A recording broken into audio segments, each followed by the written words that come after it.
berasal dari di mana infeksi yang berasal dari rongga mulut tidak hanya menyebabkan masalah di daerah rongga mulut, namun bisa menyebar ke bagian tubuh yang lain. Untuk mengetahui penyebaran infeksi dan bagaimana cara pencegahan infeksi rongga mulut tersebut, mari kita dengarkan pemaparan narasumber kita oleh dokter Rizky Priskilia. Sebelum acara dimulai, kita akan melakukan sesi foto bersama untuk dokumentasi kegiatan. Mohon Bapak Ibu dapat membuka layar kameranya masing-masing. Baik, slide pertama, 1, 2, 3. Selanjutnya, 1, 2, 3. Baik, sebelum sebelum pemaparan materi oleh Dr. Kiki, saya akan bacakan CV beliau. Nama lengkap Dr. Gigi Rizky Priskilia, tempat tanggal lahir Sukabumi 9 Oktober 1989, pangkat golongan penata muda tingkat 1 3B, pendidikan beliau S1 Profesi Kedokteran Gigi di Universitas Padjadjaran, jabatan fungsionalnya Dokter Gigi Pertama, pelaksana fungsi kedokteran nuklir Bandung, Direktorat Pengelolaan Fasilitas Ketenaga Nukliran. Pengalaman kerjanya dari 2016 sampai 2018, Dokter Gigi di PTT Puskesmas Cikancung, Kabupaten Bandung, 2018 sampai dengan sekarang Dokter Gigi di BRIN. Saya infokan kepada Bapak Ibu semua, setelah pemaparan dari Dokter Kiki, kita lanjutkan dengan sesi diskusi atau tanya jawab. Peserta bisa mengajukan pertanyaan melalui chat Zoom ini ataupun raise hand. Marilah kita simak pemaparan materi dari narasumber kita. Kepada Dokter Kiki, waktu dan layar saya persilakan. Baik, terima kasih Bu Dewi. Assalamualaikum warahmatullahi wabarakatuh. Waalaikumsalam. Ya, alhamdulillah hari ini kita bisa berjumpa kembali di Bincang Kesehatan. Izinkan saya langsung share screen saja ya, Bapak Ibu.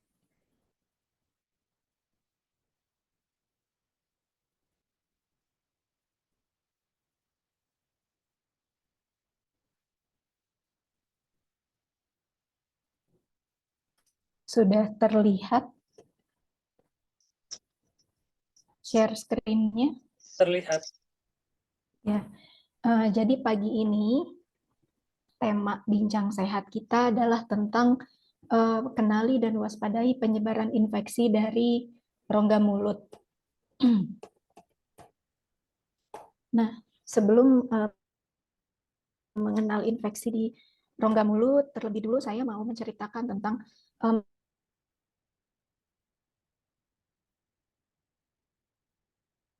berbagai macam mikroorganisme ya. Ada bakteri, jamur, virus.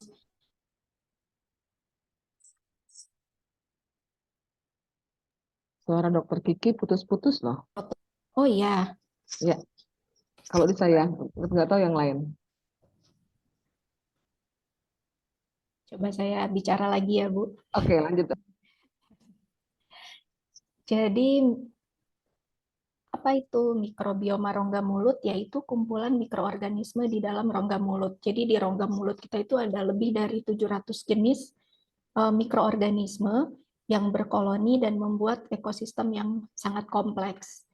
Pada plak gigi sendiri, plak yaitu kotoran lunak yang melekat di permukaan gigi, itu terdapat lebih dari 10 pangkat 11 mikroorganisme per miligram, sangat banyak sekali ya. Nah, namun bakteri ini dalam kondisi yang sehat, normal, bersifat natural.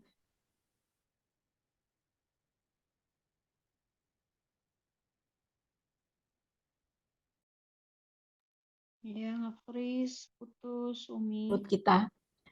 Jika terjadi keseimbangan antara host atau inang, lingkungan, dan mikrobioma rongga mulut, maka terjadilah kondisi yang sehat. Namun, jika terjadi ketidakseimbangan antara host, lingkungan, dan mikrobioma ini, akan terjadi gangguan di rongga mulut. Tapi tidak hanya di rongga mulut gangguannya.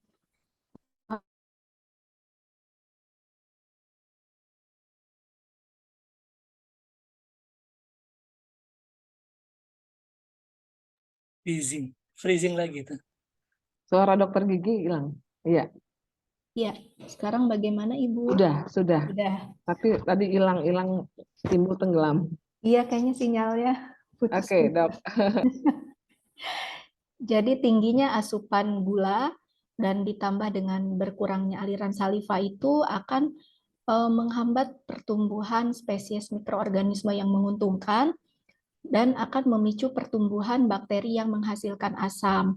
Jadi hal tersebut akan menimbulkan karies gigi misalnya ya, dan pembentukan karang gigi. Nah, tadi kan sudah dijelaskan ya kalau di dalam rongga mulut kita itu terdiri dari berbagai macam mikroorganisme. Jadi pada tahun 1891 zaman dulu kala itu ada namanya teori vokal infeksi, yaitu infeksi mikroba dari rongga mulut ini dapat menyerang bagian tubuh yang lain dan ternyata berkaitan atau berhubungan dengan berbagai penyakit di tubuh kita atau secara sistemik. Selama ini kan kita hanya taunya bahwa penyakit di gigi ya hanya lokal di gigi saja ya, namun ternyata penyakit di gigi ini bisa berpindah atau menyebabkan kelainan di bagian tubuh yang lain. Jadi di rongga mulut itu bakteri yang normalnya ada di dalam rongga mulut ini bisa mengalami perluasan infeksi maupun mengalami kontaminasi infeksi sehingga bakteri tersebut keluar dari barier atau penahan di mukosa mulut dan masuk ke jaringan tubuh. Kenapa bisa rusak bariernya ini? Bisa terjadi karena trauma, bisa terjadi karena gangguan daya tahan tubuh, ataupun kebersihan mulut yang buruk.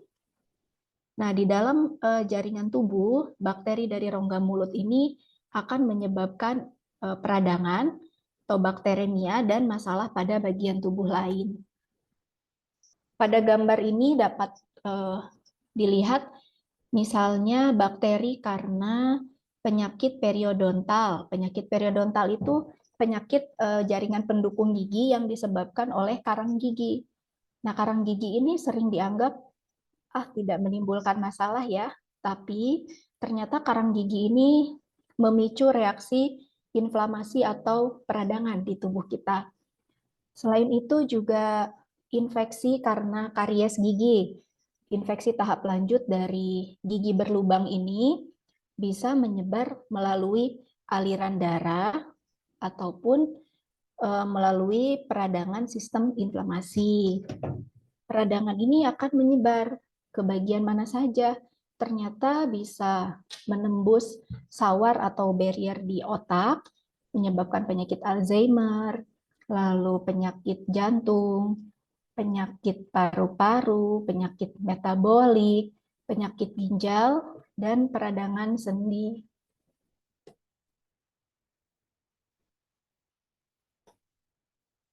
Bagaimana jalur penyebaran infeksi dari rongga mulut tersebut?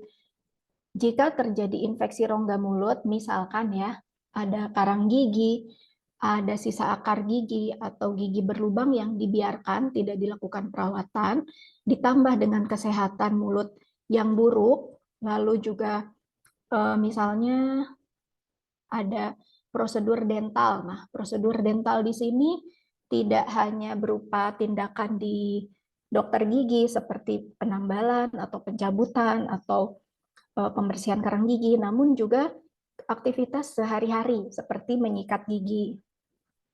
Nah, infeksi rongga mulut dan berbagai tindakan tadi itu dapat menyebabkan bakteri yang ada di rongga mulut ini pindah ke dalam jaringan tubuh melalui aliran darah ataupun melalui sistem imun kita. Nah, peradangan ini akan menyebabkan bakteremia sementara. Gejalanya itu peningkatan suhu tubuh. Mungkin di sini ada Bapak Ibu yang misalnya setelah dilakukan prosedur dental seperti pencabutan gigi, itu tidak lama kemudian mengalami demam ringan misalnya. Kalau jalur penyebaran infeksinya ini bisa melalui 3 cara. Yang pertama itu melalui infeksi. Jadi bakteri dari rongga mulut ini masuk ke dalam aliran darah ataupun melalui sistem limfatik tubuh kita. Lalu bakterinya ini bermultiplikasi atau memperbanyak diri dan bakterinya ini menempel di jaringan tersebut. Disebutnya bakteremia. Contoh kondisi tersebut misalnya infektif endokarditis atau peradangan pada jantung, lalu infeksi paru-paru, sinusitis, adanya lesi di kulit, osteomielitis, dan lain sebagainya. Bisa juga karena cedera atau injury. Jadi tidak hanya melalui bakteri saja, namun bakteri juga kan menghasilkan toksin-toksin ya atau racun-racun. Ada eksotoksin, ada endotoksin. Nah, toksin yang dihasilkan bakteri tersebut bisa mencapai jaringan atau organ. Disebutnya ini jejas metastatik. Contohnya itu pada penyakit miokardial infark atau serangan jantung, lalu kelainan pada persalinan. Misalnya berat badan bayinya lahir rendah atau kelahiran yang prematur. Dan jalur yang ketiga yaitu melalui peradangan atau inflamasi. Kalau peradangan ini melalui mekanisme antigen antibodi tubuh ya. Jadi terjadilah reaksi peradangan akut dan kronis di dalam tubuh kita. Contohnya adalah urtikaria kronis atau adanya gangguan di kulit yang lebih dari 6 minggu. Lalu uveitis atau radang di area mata, dan lain sebagainya.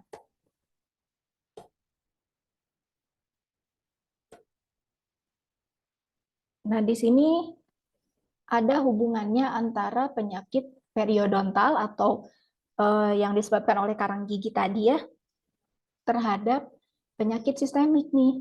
Jadi penyakit periodontal ini kan di dalam plak dan karang gigi itu terdapat banyak sekali bakteri ya. Bakterinya bisa menyebar baik hematogen atau melalui darah, orofaring. Orofaring itu terhirup ataupun orodigestif atau tertelan. Nah, bakteri-bakteri tersebut akan menyebabkan bakteremia dan juga peradangan di dalam tubuh kita. Kondisi tersebut akan menyebabkan respon fase akut di dalam tubuh, terjadi perubahan metabolisme dan inflamasi pada liver dan sumsum tulang belakang, sehingga pada akhirnya mempengaruhi kondisi penyakit komorbid atau penyakit penyerta yang sudah ada sebelumnya. Jadi penyakit periodontal itu infeksi rongga mulut yang paling sering terjadi namun jarang disadari.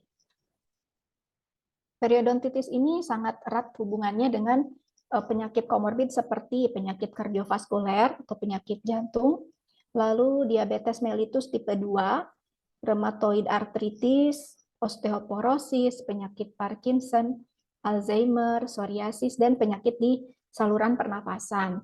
Selain itu juga ternyata periodontitis ini berkaitan dengan obesitas atau kegemukan, dislipidemia, dan penyakit liver.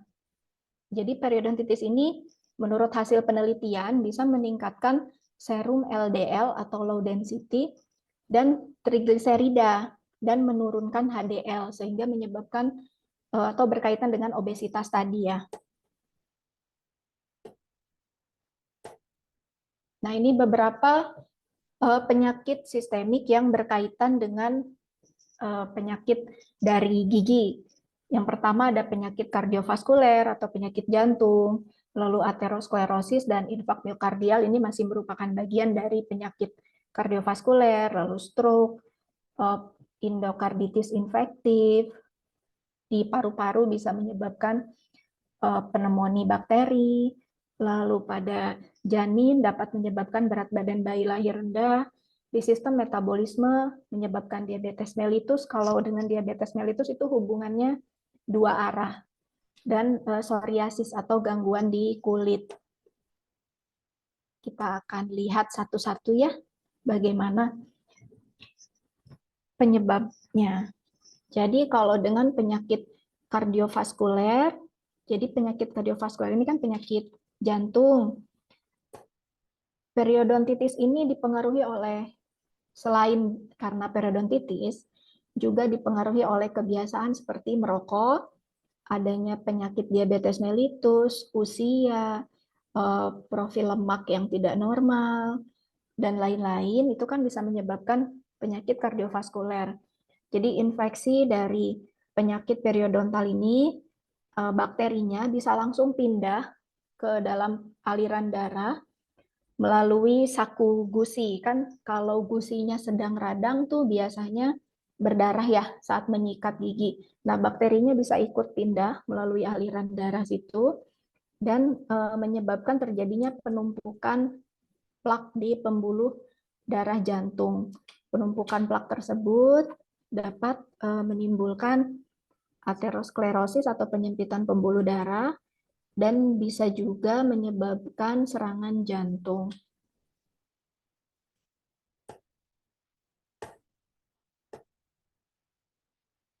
Sedangkan pada kondisi stroke, jadi ada hubungannya nih antara kesehatan rongga mulut dan stroke. Jadi adanya penyakit gusi atau periodontitis tadi itu dapat meningkatkan resiko untuk terjadinya stroke. Kurang lebih jalur penyebarannya seperti tadi karena adanya bakteri di dalam rongga mulut yang masuk ke dalam aliran darah secara langsung, lalu menyebabkan terbentuknya plak di pembuluh darah, menimbulkan sumbatan ya.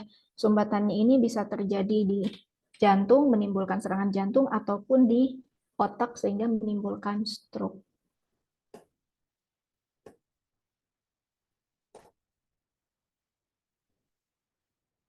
Lalu endokarditis infektif atau infeksi pada permukaan jantung.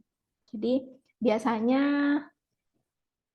ini tuh terjadi pada pasien-pasien yang berisiko tinggi memiliki riwayat penyakit jantung. Jadi di sini misalkan ada prosedur gigi atau dental prosedur ya, kan ada tindakan invasif itu di mulutnya, lalu ada plak atau kotoran gigi, bakterinya ini bisa langsung masuk ke dalam pembuluh darah dan berpindah dari pembuluh darah ini masuk ke pembuluh darah di area jantung, menempel di sana, berkoloni, dan menimbulkan infeksi.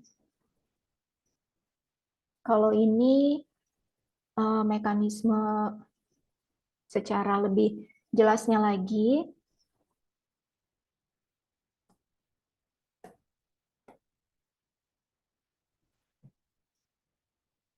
untuk di paru-paru, penyebaran bakterinya ini bisa melalui jalur aspirasi atau terhirup, tidak hanya langsung lewat pembuluh darah.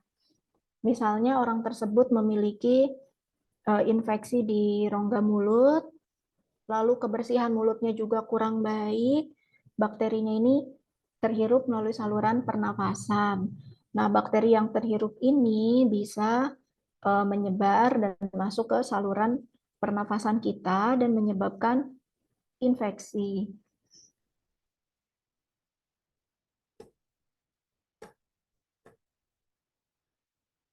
Berikutnya, bagaimana jika terhadap janin? Jadi ibu hamil ini memang rentan mengalami penyebaran infeksi dari penyakit giginya. Jadi misalkan kondisi ibu hamil tersebut mengalami radang gusi atau periodontitis, otomatis jumlah bakteri dalam rongga mulutnya kan banyak. Nah, ternyata bakteri tersebut dapat masuk melalui aliran darah ibu dan menembus ke plasentanya, plasenta janin atau plasenta bayi ya. Nah, infeksi dari bakteri gigi tersebut dapat menyebabkan preeklamsi atau lalu berat badan bayi lahir rendah, yaitu lahirnya kurang dari 2.500 gram, keguguran ataupun kelahiran prematur.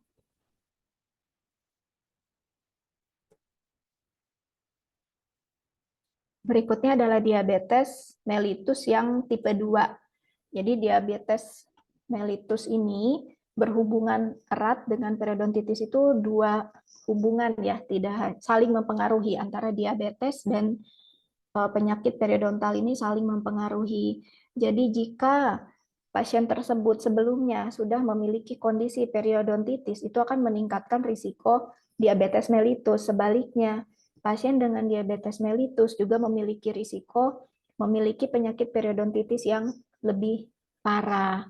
Jadi diabetes mellitus ini dapat meningkatkan prevalensi atau kejadian, progresi atau perkembangan dan keparahan dari periodontitis. Nah, sebaliknya, periodontitis juga dapat mempengaruhi kadar level gula darah pada pasien diabetes mellitus. Ini ada efek gula darah ya. Jadi biasanya pasien yang mengalami diabetes ini kondisi periodontalnya itu misal ada giginya goyang lebih dari satu gigi, hampir ke seluruh giginya goyang secara tiba-tiba. Saat diperiksa misalnya ternyata kebersihan mulutnya cukup baik. Jadi kondisi tersebut disebabkan karena kadar gula darahnya yang sedang tinggi. Namun terapi periodontal juga dapat menurunkan kadar gula darah. Jadi saling berhubungan antara periodontitis dan diabetes mellitus ini ya. Kesehatan periodontal ini dapat mengurangi tingkat mediator inflamasi di pasien diabetes.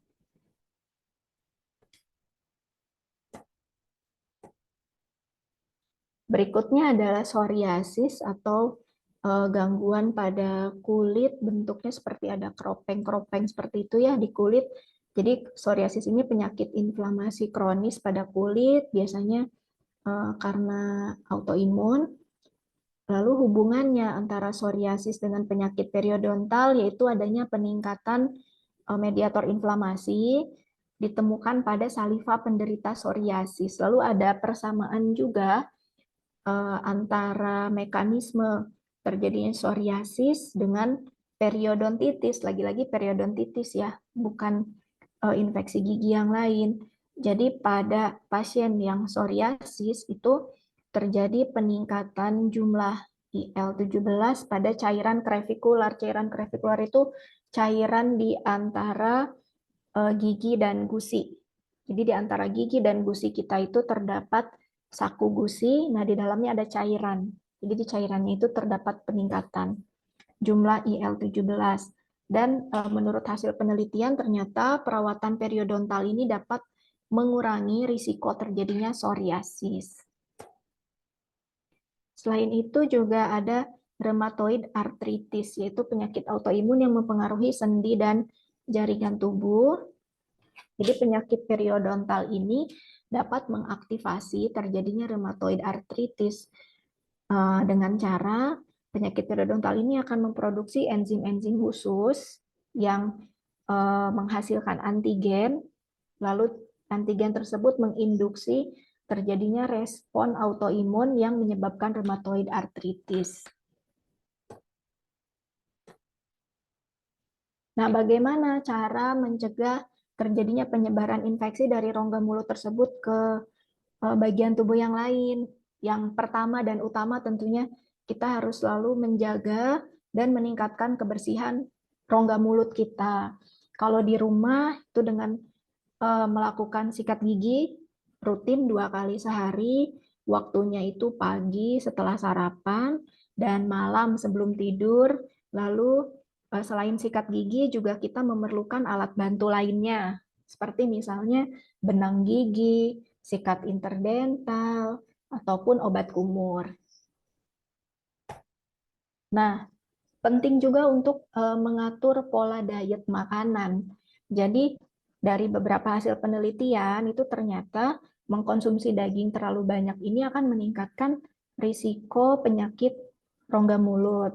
Lalu, konsumsi teh hijau ini memiliki efek yang baik, dapat mencegah kanker rongga mulut. Lalu, pemakaian tembakau, alkohol, dan biji pinang berkaitan dengan terjadinya kanker rongga mulut. Permen karet xilitol, nah itu ternyata dapat mengurangi jumlah bakteri dalam rongga mulut. Saat ini sudah banyak ya di pasaran permen karet yang mengandung xilitol. Lalu penting juga untuk melakukan perawatan pada gigi yang mengalami infeksi. Jadi peradangan atau infeksi gigi yang seringnya tidak disadari itu adalah penyakit periodontal ya, atau penyakit karena karang gigi. Jadi penting sekali untuk rutin melakukan pemeriksaan dan pembersihan karang gigi secara teratur, karena tentu saja akan mengurangi jumlah bakteri di dalam rongga mulut kita. Perawatan periodontal ini terbukti dapat menurunkan marker peradangan sistemik dan mempengaruhi status metabolik pada pasien diabetes mellitus tipe 2, memicu perbaikan fungsi kardiovaskuler dan ginjal. Nah, selain itu juga perawatan infeksinya terhadap gigi-gigi yang jika ada gigi yang mengalami karies atau lubang gigi, segera dirawat atau ditambal. Lalu jika ada sisa akar gigi, segera dilakukan. Misalnya tindakan pencabutan gigi, jangan dibiarkan hanya karena sedang tidak sakit gitu ya, karena sedang tidak sakit nih, jadi tidak dilakukan perawatan. Nah, mulai sekarang pola pikirnya diubah, jangan menunggu sampai sakit, karena ternyata bakteri dari gigi ini bisa jalan-jalan nih ke bagian tubuh yang lain. Mungkin di giginya memang tidak sakit, tapi di bagian tubuh yang lain ternyata ada keluhan seperti kulitnya gatal-gatal misalnya, dan lain sebagainya. Nah, penting juga untuk periksa kesehatan gigi dan mulut rutin setiap 6 bulan, ada dan tidak ada keluhan ya. Kalau bisa sih jangan sampai menunggu ada keluhan sakit gigi dulu. Gitu. Jadi kalau jika terdapat kelainan sistemik yang dicurigai berasal dari gigi, itu biasanya kami dokter gigi ini mendapat rujukan dari teman sejawat di poli umum misalnya. Ini pasiennya misalkan memiliki kelainan di kulit, sudah dicoba pengobatan tapi masih belum ada perbaikan. Nah, dicoba dicek giginya apakah ada kelainan ataupun ada karang gigi. Biasanya ada hubungannya antara kelainan di gigi dengan kelainan yang terjadi di bagian tubuh yang lain. Gitu. Baik, sekian presentasi dari saya. Terima kasih banyak atas perhatiannya. Terima kasih Dokter Kiki. Sekarang kita masuki sesi diskusi atau tanya jawab. Buat Bapak Ibu yang sudah bergabung, ada pertanyaan, silakan. Bisa ketik atau raise hand. Sembari menunggu pertanyaan dari teman-teman semua, saya pengen tahu nih Dok, apakah ada makanan atau kebiasaan yang menyebabkan infeksi di rongga mulut kita? Oke. Makanan yang menyebabkan infeksi ya Bu? Iya, yang memicu lebih cepat maksudnya. Oh, Mm-mm. makanan yang memicu lebih cepat itu misalnya makanan yang tinggi kadar gulanya, Bu. Oh, Tentu saja ya. termasuk coklat. Iya, kalau coklatnya mengandung gula, Bu. Kan ada ya yang kadar gulanya rendah juga. Di sini tidak hanya dari makanan manis ya, Bu, gula itu, tapi juga bisa dari makanan yang tepung-tepungan, keripik-keripik. Itu kan pada akhirnya akan diubah menjadi gula Ah, gitu. Kalau makanan yang manis ini atau yang bergula tadi ya, apalagi misalnya terjadi penurunan jumlah ludah atau saliva, otomatis akan lebih mudah menempel bakterinya ini di permukaan gigi, sehingga menimbulkan berbagai masalah. Mungkin kalau habis makan yang manis atau terlalu banyak ngemil, itu kan kerasa ya di gigi kita tuh suka lebih lengket. ya. Nah, rasa lengket itu tuh sebenarnya tahap awal mulai terbentuknya plak gigi gitu. Kalau plak gigi kan setelah kita menyikat gigi bisa lepas ya. Tapi Ya. kalau dibiarkan semakin lama lalu terjadi kalsifikasi itu bisa menjadi karang gigi. Karang gigi itu bakterinya jauh lebih banyak lagi dibandingkan karang gigi gitu, dan kebanyakan bakteri karang gigi ini sifatnya anaerob. Anaerob itu supaya tidak ada oksigen pun dia bisa hidup gitu. Jadi Ah, bakteri tersebut tentu saja bisa masuk ke pembuluh darah tadi. Jalan-jalan deh. jalan-jalan mengakibatkan penyakit lain seperti jantung Iya, tadi. ya Oke. betul. Ah, Dok, kadang-kadang kan kalau kita eh, masalah dengan mulut ini berarti pengaruh besar dengan kesehatan gigi. Ya, Kadang-kadang kan tidak terasa, mungkin seperti karang gigi yang sudah menumpuk bertahun-tahun yang tidak dibersihkan, lama-lama kan akan terjadi infeksi nih. ya. Tetapi kadang-kadang orang tersebut tidak merasakan sakit sama sekali.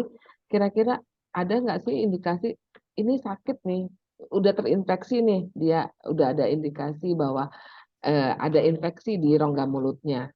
Itu pasti ada gejala atau memang di tahap yang masih awal tidak ada gejala sama sekali? Oh ya, jadi kalau karena karang gigi, Bu, tahap awal pun sebetulnya sudah ada gejala. Cuman respon tiap orang terhadap gejala itu kan berbeda-beda ya. Ada yang sangat aware sama gejala di dalam tubuhnya, ada yang ya sudah mungkin hal yang biasa gitu. Kalau tahap awal terjadinya peradangan gusi, tahap awal tuh peradangan gusi dulu ya. Kalau ada karang gigi, tuh gusinya meradang. Nah, gusinya radang ini gejala yang khasnya itu berdarah saat menyikat gigi. Jadi saat busa dari pasta giginya dikeluarkan ada warna pinknya. Nah, itu tuh sudah tahap awal terjadinya peradangan gusi gitu. Lalu tahap berikutnya kadang pasien tuh tidak merasa adanya perdarahan, ya biasa aja nggak kerasa. Ternyata sudah masuk ke tahap lanjut, kerusakannya bukan hanya di gusinya saja, tapi di jaringan pendukung giginya. Jadi giginya itu sudah apa ya, tidak terlalu menempel lagi di tulang. Kalau dilihat secara langsung, tuh giginya panjang-panjang misalnya. Atau kalau yang pasien rasakan, gigi saya kok mulai goyang gitu. Atau gusinya gatel gitu. Ini Oh, kok gus, rasanya gusi gatal juga itu indikasi, sesuatu indikasi bahwa ada something nih di gigi kita, di rongga mulut kita. iya. Jadi gusi gatal itu kan sebetulnya berarti ada peradangan ya di situ. Ah, Gatal, itu atau ya. kalau pas gigit-gigit gitu, gigi atas dan gigi bawah kena tuh ada yang gatal. Nah, berarti udah peradangannya di sekitar selaput giginya itu. Kalau sudah tahap parah ya goyang. Cuman kan ada yang meskipun sudah goyang, sudah sensitif, ya Cuek merasanya aja. oke-oke aja gitu. Oke dok, ini ada pertanyaan dari Pak Saiful Hamdi. Ya, Apa untung ruginya memastikan saraf gigi? Dokter gigi, saya menolak untuk memastikan sarafnya. Apakah gigi saya tinggal akarnya saja? Gimana tuh dok? maksudnya mematikan saraf gigi ya, Iya, Pak Saiful. Jadi apa untung ruginya mematikan matikan saraf, saraf gigi? Jadi dokter gigi saya menolak untuk mematikan mematikan. sarafnya, padahal gigi saya tinggal akarnya saja. Jadi jika lubang giginya sudah terlalu besar, itu kan sudah kena ke saraf giginya terekspos ya. Gejalanya misalnya giginya sangat sakit nih saat makan atau minum. Eh, Jika saraf giginya sudah mati, maka harus dilakukan perawatan saluran akar sampai tuntas dulu sebelum akhirnya nanti ditutup lagi, ditambal ya. Kecuali memang tidak akan dilanjutkan perawatannya.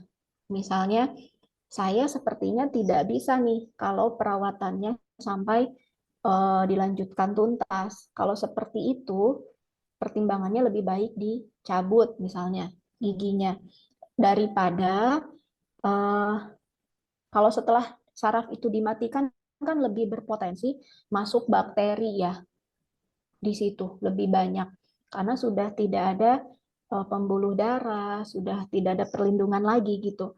Jika terjadi infeksi bakteri, maka bakterinya ini bukan lagi diam di saluran akar giginya, tapi di ujung akar gigi di bagian bawah yang bisa keluhannya tuh misalnya bengkak gusinya. Nah, itu bakteri yang seperti itu jika menyebar akan lebih menimbulkan efek yang lebih parah.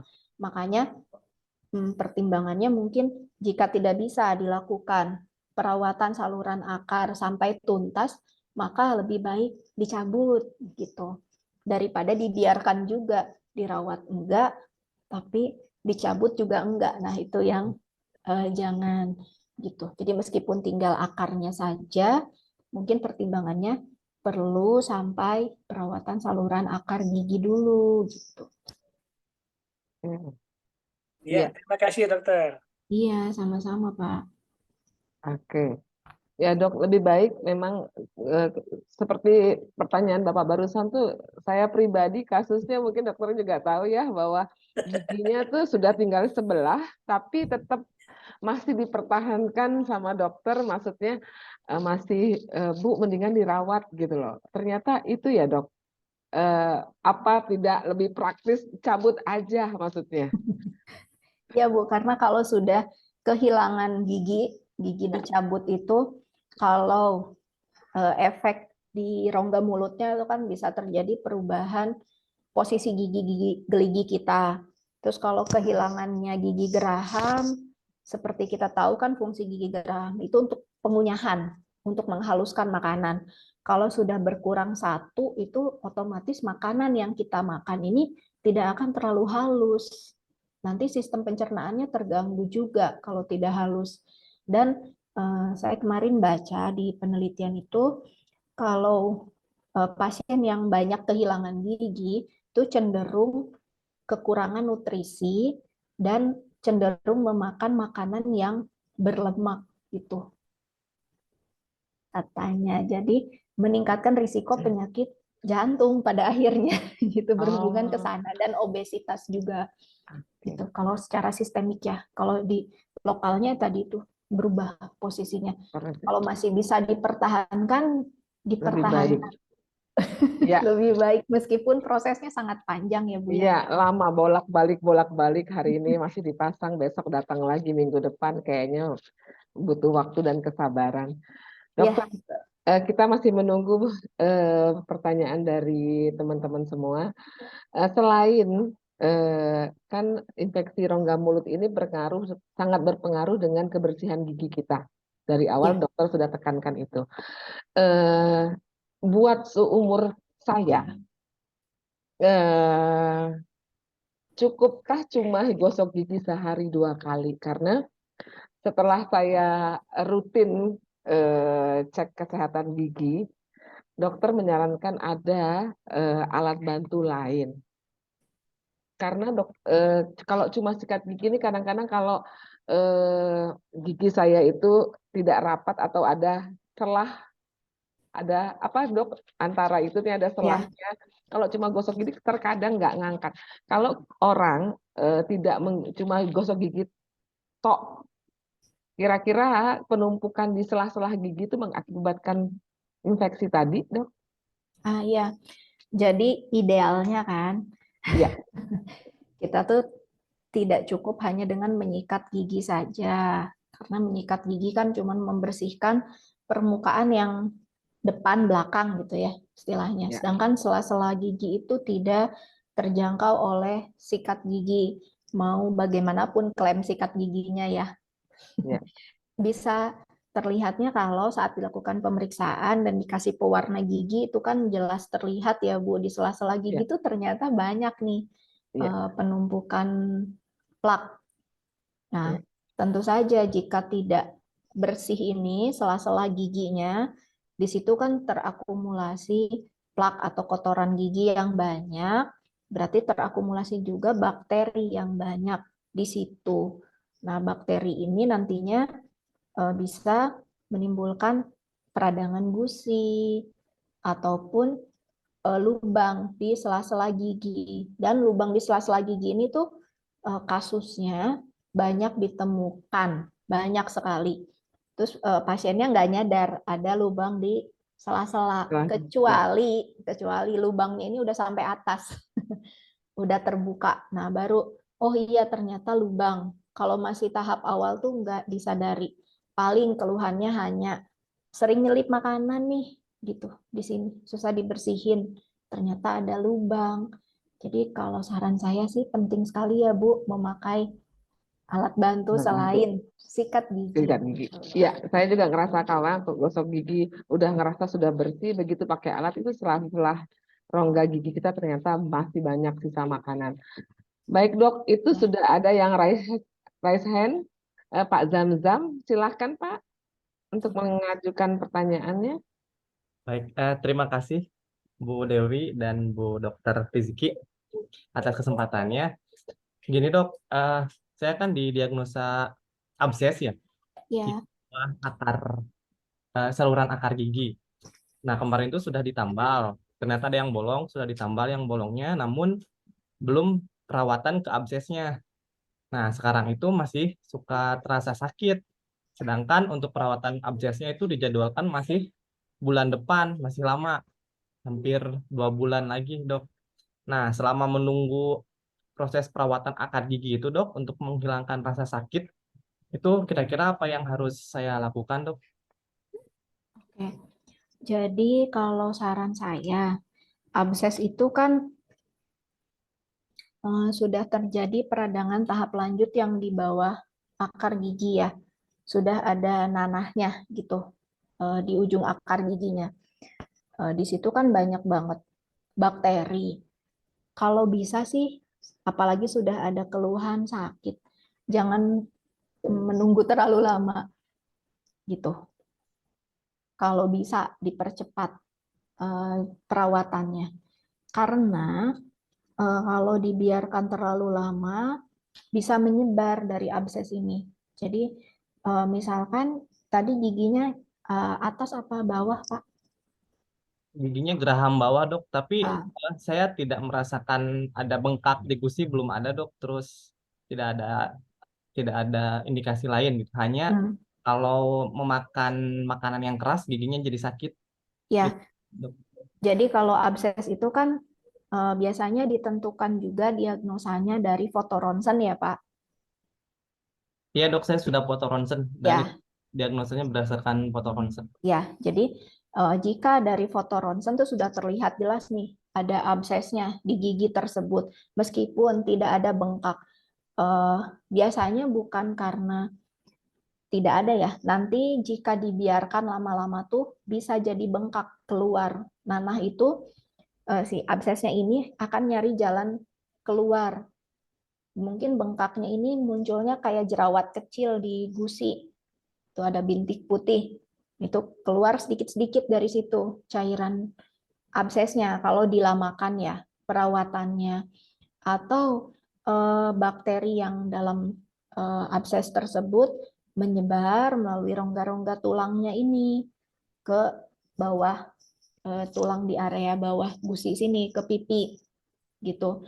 Yang perlu dijaga selama menunggu waktu. Kalau bisa kan tadi saya sarankan dipercepat ya Pak Ya. perawatannya. Tapi kalau masih menunggu sebisa mungkin tetap menjaga kebersihan mulutnya. Lalu dikurangi dulu mengunyah di sisi yang sedang ada absesnya itu. Juga menjaga daya tahan tubuhnya supaya tetap fit gitu ya. Karena kalau daya tahan tubuh kita sedang drop, tuh biasanya absesnya akan makin cepat menyebar. Gitu. Jadi yang tadinya tidak ada keluhan sakit atau bengkak, tiba-tiba bengkak. Ya, Dok. Apakah ada obat yang harus dikonsumsi, Dok? Kalau obat sih itu kan harus berdasarkan hasil pemeriksaan ya Pak.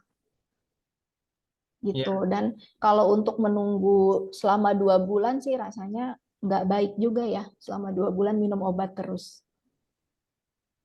Oh iya, Dok. Iya. Baik, Dok. Satu lagi, Dok.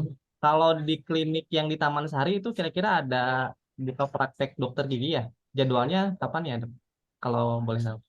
Oh iya, kalau di sini tuh jadwalnya Senin sampai Kamis Pak jam 9 sampai 12, namun untuk tindakan yang bisa dilakukannya memang terbatas gitu.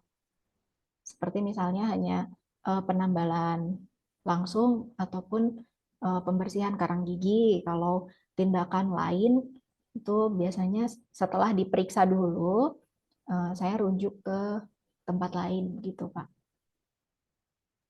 Ya, baik. Termasuk perawatan akar gigi nggak bisa ya dok ya? Oh, nggak bisa. Beda ya. Iya, Ya, nggak ada ada lagi Pak bahannya Zamzam juga. atau yang lain? Cukup. Terima kasih. Ya. Terima kasih Pak. Masih ada pertanyaan kah? Dokter Kiki, Ya, karena Bu. sudah tidak ada pertanyaan, terakhir pertanyaan dari saya. Biasanya kan tadi kita sudah berusaha untuk menjaga kebersihan gigi, gosok gigi 2 kali, ada alat bantu untuk membersihkan di sela-sela gigi. Kebanyakan orang cuma melakukan gosok gigi rutin. Dok, ada nggak saran? Biasanya saya itu beberapa teman, terutama laki-laki, tapi padahal tidak merokok. Kesehatan giginya baik, tetapi pada saat dia berbicara dekat dengan kita, aroma dari mulutnya itu tidak nyaman. Dia sendiri sudah pengen ke dokter tapi malu atau gimana. Saya bilang enggak apa-apa kok Pak kalau memang merasa tidak nyaman, karena bukan cuma dia, mungkin orang yang dekatnya juga tidak nyaman. Padahal secara rutin dia rajin. Apakah aroma mulut kita itu berpengaruh dengan adanya sesuatu atau infeksi di dalam gigi atau di metabolisme kita? Oh, iya Bu. Jadi aroma dari mulut itu memang dipengaruhi banyak hal ya. Kalau secara lokalnya bisa dari karena adanya infeksi di gigi atau lidahnya kurang bersih atau memang ada penyakit sistemik atau penyakit di tubuhnya. Beberapa penyakit sistemik itu ada bau mulut yang khas, misalnya penyakit diabetes gitu ya, atau penyakit paru-paru itu memang ada bau mulut yang khas. Jadi perlu sekali dipastikan apakah hanya berasal dari giginya saja, mungkin dia merasanya baik-baik saja gitu ya giginya. Padahal setelah diperiksa, oh ternyata karang giginya banyak gitu. Jadi kan karang gigi juga bisa menyebabkan bau mulut gitu. Lalu gigi berlubang, tentu saja ya gigi berlubang kan giginya busuk berarti kan banyak sisa makanan di dalam lubang situ menimbulkan bau. atau permukaan lidah yang tidak rutin dibersihkan. Kan lidah kita itu bentuknya seperti handuk tuh, permukaannya menonjol-nonjol seperti itu ya. Itu Ya. perlu rutin dibersihkan, tiap pagi kan pakai alat pembersih lidah khusus. Ya. Jika tidak rutin dibersihkan, otomatis di situ banyak terdapat sisa makanan. Nah, itu juga akan menimbulkan bau mulut. Jadi faktornya itu banyak sekali, tidak Ya. hanya dari giginya saja. Untuk itu ada nggak obat kumur atau apa dok yang membuat berkurangnya? Kalau sudah gosok gigi, berinteraksi, kita melakukan aktivitas ini, ada pakai apa permen yang dokter bilang tadi atau ada obat kumur yang rutin yang bisa mengurangi ketidaknyamanan? Oke, jadi tipsnya mungkin ya, Ya, setelah cara mudahnya itu tiap setelah makan ataupun ngemil nih, entah itu makanan berat atau makanan ringan, kumur-kumur dengan air putih supaya sisa makanannya tuh nggak lama menempel di permukaan gigi dan rongga mulut ya tentunya. Lalu untuk pemakaian obat kumur ini tidak dianjurkan rutin tiap hari, kecuali atas indikasi ya Bu. ya, Karena obat kumur ini kan ada yang mengandung alkohol, ada yang enggak. Namun bisa menyebabkan ketidakseimbangan mikroorganisme di rongga mulut. Adanya ketidakseimbangan tadi kan bisa menimbulkan gangguan ya di rongga mulut. Saat ini sih sudah dikembangkan tablet khusus yang isinya probiotik itu Bu, untuk rongga mulut. Jadi dikonsumsi rutin probiotiknya itu untuk memperbaiki kondisi di rongga mulut dan juga sistem pencernaannya. Itu. Tadi juga mengunyah permen yang xylitol. Itu jadi efeknya itu kan kalau kita mengunyah permen karet, itu kan rahang kita bergerak ya. Lalu permen karetnya ini kan bisa lebih membersihkan permukaan gigi tuh. Kotoran-kotoran yang menempel ya. Tentu saja bukan karang gigi, tapi kotoran yang lunak-lunak gitu. Dan kalau xylitol ini kan ada efek antibakteri. Makanya bagus untuk kesehatan. Tapi tentu saja jangan berlebihan, jangan sehari habis berapa banyak gitu. Sehari sekali aja cukup. Iya, begitu, secukupnya aja. Secukupnya saja. Gitu. Oke, mari kita membeli permen karet. Baik, kayaknya sudah tidak ada pertanyaan lagi dok, dan sudah tidak terasa kita sudah bincang juga sudah mendekati 1 jam. Dengan berakhirnya sesi diskusi tadi, maka selesai sudah acara kita hari ini. Saya mengucapkan banyak terima kasih untuk Bapak Ibu kawan BRIN yang sudah bergabung. Terima kasih juga untuk Dr. Rizky yang sudah menjadi narasumber kita hari ini. Terima kasih untuk tim pelaksana yang sudah membantu terlaksananya acara kita hari ini. Semoga apa yang telah kita dengarkan tadi menambah manfaat dan wawasan untuk kita semua. Tangkap belut di tengah sawah, belut dimasak oleh paman. Bila kebersihan mulut selalu dijaga, tentu hidup terasa nyaman. Saya Dewi Saraswati mohon diri, sampai bertemu di lain kegiatan. Selamat siang, salam sehat selalu. Akhir kata saya ucapkan wabillahi taufiq wal hidayah. Wassalamualaikum warahmatullahi wabarakatuh. Terima kasih Dr. Kiki. Terima kasih Ibu Dewi, terima kasih Bapak Ibu semua. Terima kasih Bapak Ibu semua. Saya mohon live. Ya.